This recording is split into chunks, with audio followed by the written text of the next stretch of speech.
Crossroad Blues is an episode about people who make deals with demons at crossroads. It's our episode where we're playing with the myth of making a deal with the devil and selling your soul.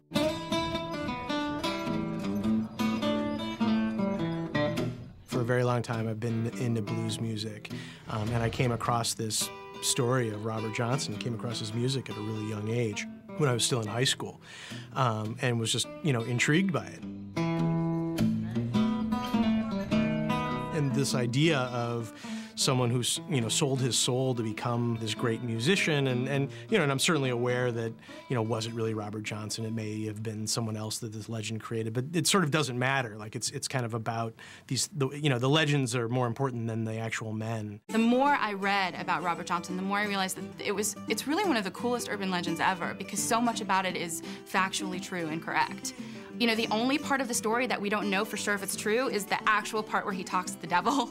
Everything else really happened. Oftentimes we find there's a very close connection between the devil and the music, and so it only makes sense that the best musicians have some sort of pact with the devil. The fact of the matter is, he was a sharecropper who was not a particularly good guitarist, who actually got a lot of scorn for being kind of a piss-poor guitarist. And he vanished for a couple years, and he came back better than anyone has ever been since. So you tell me what happened in those 2 years. Whether or not this was a devil pact to make him become a great musician, or perhaps he had encountered an African deity, I don't think it's that simple. I think what we've got is multiple traditions feeding into this story, where you can interpret it as potentially a devil or potentially an African spirit. That's serious spell work. I mean, that's deep South hoodoo stuff. Used to summon a demon. Not just summon one. Crossroads are where pacts are made. These people are actually making deals with the damn thing.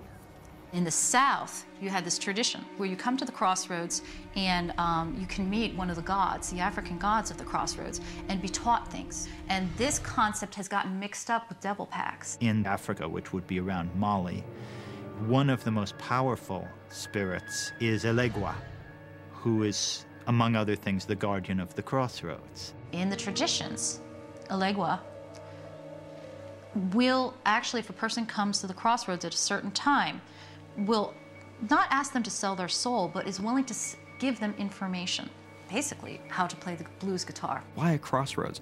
A crossroads is a wonderful spot. It's sort of a threshold spot. You could go one way or you could go another way. It's betwixt and between. It's neither here nor there. And at the crossroads, then, you can make a pact with the devil. So it's just like the Robert Johnson legend, right? I mean, selling your soul at the crossroads kind of deal? Yeah, except that wasn't a legend. You know his music. You don't know Robert Johnson's songs. Sam, there's occult references all over his lyrics. I mean, Crossroad Blues, Me and the Devil Blues, Hellhound on My Trail. Once people have got this great story, everything starts feeding into it. The way the myth specifically attached to him was because Tommy Johnson was much more famous in the Delta than Robert Johnson, but not very well remembered today. And Tommy Johnson's brother, who was a preacher and who was very, very into all sorts of mystical, magical sorts of things, told this involved story about Tommy Johnson going down to the crossroads at midnight and meeting a black man there who tuned his guitar for him.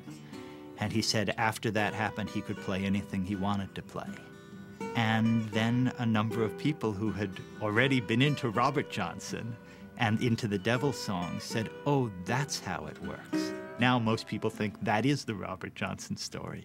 I went to the crossroads.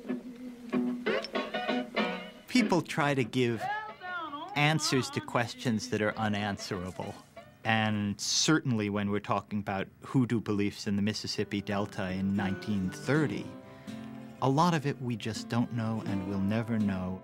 When you go back and forth with that, that concept is now mixed with the hoodoo concept of a guardian of the crossroads.